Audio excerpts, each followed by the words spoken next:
हिंदी सक्तीचा GR महाविकास आघाडीने नाही तर भाजप सरकारनं काढलाय। त्रिभाषा सूत्र मागे घेईपर्यंत आंदोलन सुरूच राहणार, आदित्य ठाकरेंचा इशारा।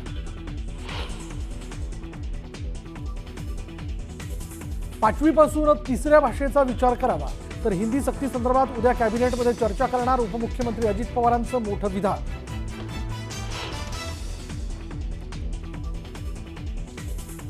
शैक्षणिक धोरण आम्ही तयार केलं नाही तर राष्ट्रीय धोरण हे केंद्रानं लादलंय। GR आम्ही नाही तर फडणवीसांनी काढला, मुख्यमंत्र्यांच्या आरोपांना संजय राऊतांचं उत्तर।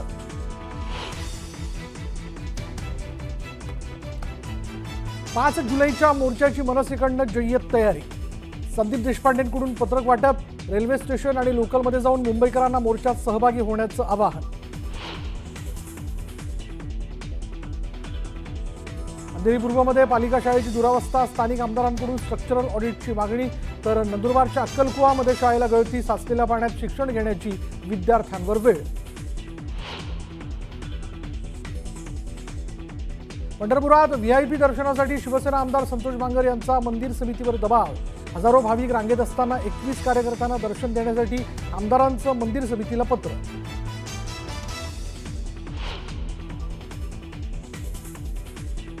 महाराष्ट्र चेंबर ऑफ कॉमर्सच्या पत्राची प्राडा कंपनीनं घेतली दखल। कोल्हापूरच्या चप्पल विक्रेत्यांशी संवाद साधण्याची प्राडाने दर्शवली तयारी।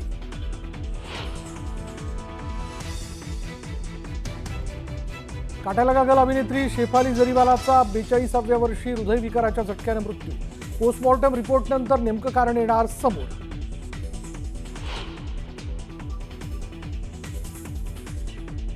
तानाजी सावंतांची प्रकृती बिघडली, पुण्याच्या रुबी हॉल रुग्णालयात उपचार सुरू। हृदयाचा त्रास झाल्यानं केलं भरती।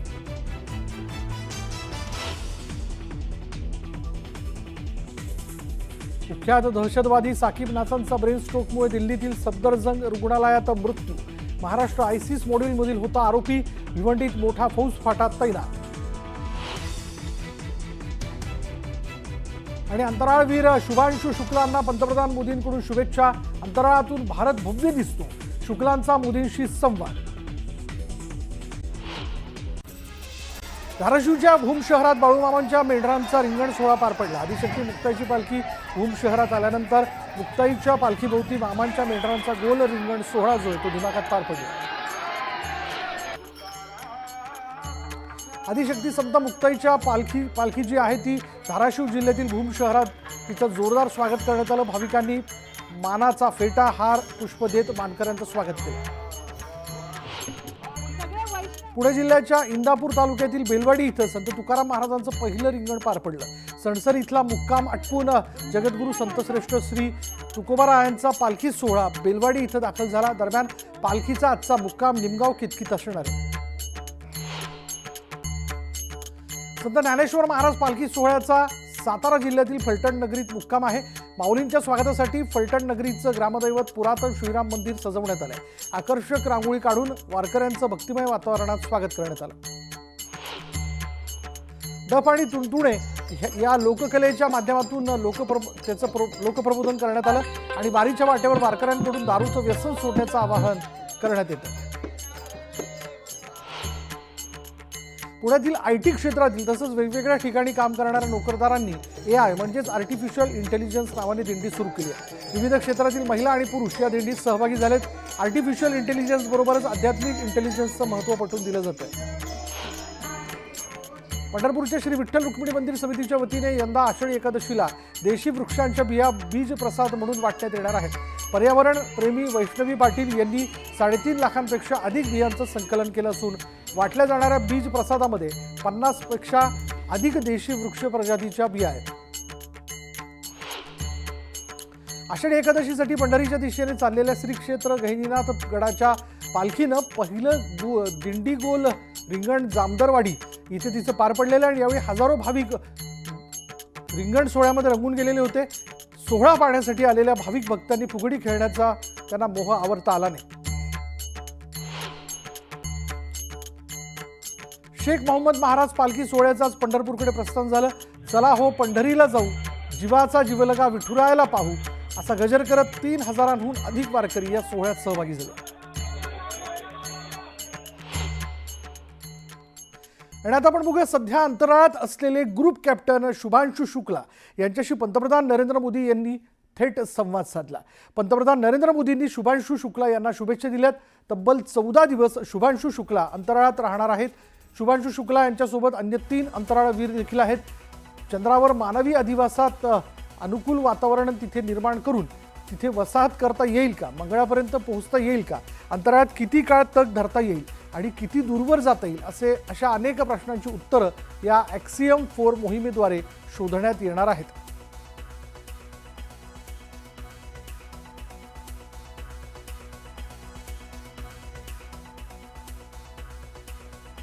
त्यामुळे या मोहिमेबद्दल पंतप्रधान नरेंद्र मोदी यांनी या शुभांशु शुक्ला यांच्याशी संवाद साधला, त्यांना शुभेच्छा देऊ केलेल्या आहेत। शिवाय तिथे नेमकं त्यांना कसं वाटतंय, या शोध मोहिमेच्या माध्यमातून या मोहिमेच्या म्हणजे ॲक्सियम 4 मोहिमेच्या माध्यमातून काय काय नेमकं केलं जाणार आहे आणि कशा पद्धतीने तुम्ही ते करताय याविषयी देखील पंतप्रधान नरेंद्र मोदी यांनी शुभांशु शुक्ला यांना प्रश्न विचारले आणि त्यांच्याकडनं माहिती जाणून घेतली।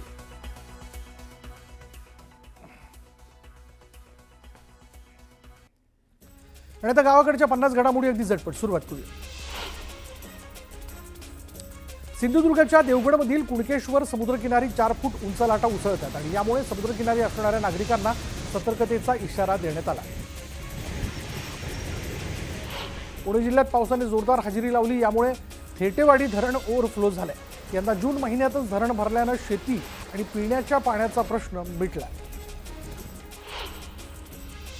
हिंगोलीच्या पैनगंगा नदीला आलेल्या पुरामुळे नदीकाठच्या गावातील शेतीचं मोठं नुकसान झालंय। हळद, सोयाबीन, कापूस आणि इतर पिकांमध्ये पुराचं पाणी शिरलंय। वाशिम जिल्ह्यात झालेल्या मुसळधार पावसानं नद्यांना पूर आला। पुरामुळे 15,303 हेक्टर क्षेत्रातील पिकं मातीसह वाहून गेली। लवकरच या नुकसानीचा अंतिम अहवाल मदतीसाठी शासनाकडे पाठवला जाणार आहे। बुलढाणा जिल्ह्यात ढगफुटी सदृश्य पाऊस झाला। सिंदखेड राजा विधानसभा मतदारसंघाचे नवनिर्वाचित आमदार मनोज कायंदे यांनी उपविभागीय अधिकाऱ्याला सोबत घेऊन नुकसानग्रस्त भागाची पाहणी केली। सिंधुदुर्ग जिल्ह्यात आंबोली कावळेसादमध्ये पर्यटक खोल दरीत पडला होता। रुमाल काढण्याच्या नादात कोल्हापूर इथला पर्यटक पाय घसरून खोल दरीत पडला आणि काल अंधारामुळे बचावकार्य थांबवण्यात आलं होतं। आज स्थानिकांच्या मदतीने हे बचावकार्य करण्यात आलं। जून महिन्यात पडलेल्या पावसामुळे सोलापुरात पेरणीला वेग आलाय। सोलापूर जिल्ह्यात 2,46,000 हेक्टरहून अधिक खरीप पेरणी पूर्ण झाली आहे। रायगड जिल्ह्यातून भोर पुणे मार्गे पंढरपूरकडे जाण्याकरता अत्यंत जवळचा असणारा वरंद घाटातील मार्ग वाहतुकीसाठी बंद करण्यात आला। या मार्गावर पावसाळ्यात दरड कोसळणं, रस्ता खचणं अशा घटना घडत असतात, त्यामुळे या मार्गावरील वाहतूक बंद करण्यात येते। गोंदियात राष्ट्रवादीचे नेते जगदीश बावनथळेंनी वाढदिवसाच्या निमित्तानं शालेय साहित्यांचं वाटप केलंय। यामुळे 500 वृक्षांची लागवड करण्यात आली। चिपळूण नगरात नव्याने दाखल झालेल्या 5 एसटी बसेसचं लोकार्पण गुहागर मतदारसंघाचे आमदार भास्कर जाधव यांच्या हस्ते पार पडलं आणि यावेळी भास्कर जाधवांनी एसटी चालवल्याचं पाहायला मिळालं। आंबोली काळेसाद इथे रुमाल पकडण्याच्या नादात खोल दरीत कोसळलेल्या पर्यटकाचा मृतदेह 20 तासांनंतर सापडला आणि यावेळी मृतदेह खोल दरीतून बाहेर काढताच नातेवाईकांनी आक्रोश केला। कराड तालुक्यातील येळगाव इथले अनेक शेतकरी, मजूर, बेरोजगार असलेल्यांना पंतप्रधान आवास योजनेतून घर मिळालं। राज्यात प्रधानमंत्री आवास योजनेत प्रथम क्रमांकासह सर्वोत्कृष्ट पुरस्कार येळगाव ग्रामपंचायतीला मिळाला। राज्यात त्रिभाषा धोरणावरनं राजकारण रंगलेलं असताना भाषा हा विषय म्हणून नाही तर भाषा म्हणून शिकवली जावी असं मत दत्तात्रय वारे गुरुजींनी व्यक्त केलं आहे। जालिंदर नगर जिल्हा परिषद शाळेत मराठीसोबत प्रादेशिक भाषा आणि इतर देशांमधील भाषांचं शिक्षण दिलं जातं। बीडमधील कोचिंग क्लासेसमध्ये शिकवणी घेणाऱ्या अल्पवयीन मुलीच्या लैंगिक छळाप्रकरणी सर्वच पक्ष संघटना आणि पालक आक्रमक झाले। या घटनेच्या निषेधार्थ आज शैक्षणिक बंदची हाक देण्यात आली। पालक आणि पक्ष संघटनांच्या कार्यकर्त्यांनी कोचिंग क्लासेस परिसरात घोषणाबाजी करत घटनेचा निषेध नोंदवला।